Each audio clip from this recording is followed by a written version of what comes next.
মোটা চাল দিয়ে চিকেন সরিষা খিচুড়ি ভাই বিশ্বাস করে একবার ট্রাই করে দেখুন, এত এত বেশি মজা হবে আপনার কল্পনা এবং ধারণার বাহিরে। যেভাবে তৈরি করবেন রেসিপিটা, তাহলে ফুল রেসিপিটা দেখে নিন।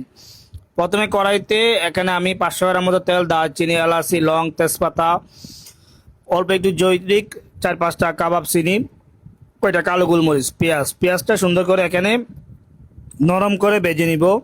এরপর দিয়ে দিচ্ছি আদা রসুন বাটা এখানে সুন্দর করে একটু ভেজে নেবেন 3 থেকে 4 মিনিট, যেন আদা রসুনের যে কাঁচা ফ্লেভার আছে সেটা চলে যায়।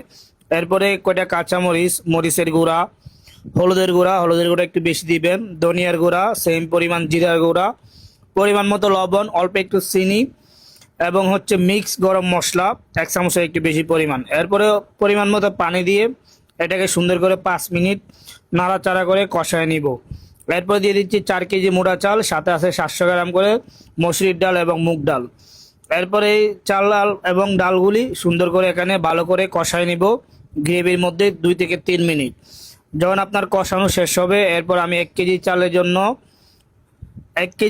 চালের জন্য আমি এখানে 2 কেজি 200 গ্রাম করে পানি দিয়ে দিচ্ছি। এটা যেহেতু মোটা চাল, সেজন্য পানি বেশি দিতে হবে। এরপর এগুলি সুন্দর করে নেড়ে চেড়ে যখন আপনার চালে পানিটা প্রপার শুষে নিবে, এরকম হয়ে যাবে। এরপরে সুন্দর করে নাড়াচাড়া করে উপরে লেবেল করে দিয়ে এখানে আমি 5টা 1 কেজি সাইজের মুরগি সুন্দর করে কেটে মরিচ, হলুদ, লবণ দিয়ে আগে থেকে সুন্দর করে ভেজে রাখছিলাম তেলের মধ্যে, ওই চিকেনগুলি দিয়ে সুন্দর করে নেড়ে চেড়ে উপরে বেশি করে ধনিয়া পাতা কুচি দিয়ে দিচ্ছি। এরপর অল্প একটু পেঁয়াজ বেরেস্তা দিয়ে এখানে 500 গ্রাম আমি সরিষার তেল দিচ্ছি। সরিষার তেল অবশ্যই বেশি দিতে হবে, না হলে আপনার খিচুড়ি প্রপার মজা হবে না। সরিষার তেলগুলি দিয়ে আমি এটা ঢাকনা ডেকে দিয়ে দমে রেখে দিব। এটা যেহেতু মোটা চাল, অবশ্যই আপনি 30 মিনিট এখানে দমে রাখবেন, তাহলে পারফেক্ট আপনার খিচুড়িটা ভালোভাবে হবে। আর যদি পোলার চাল দেন, সেক্ষেত্রে 17 থেকে 18 মিনিট দমে রাখলে হবে। দেখেন আমি এরপরে 30 মিনিট পরে দমটা ভেঙে নিছি। কত সুন্দর এবং মজাদার চিকেন খিচুড়ি মোটা চালের তৈরি হয়ে গেছে।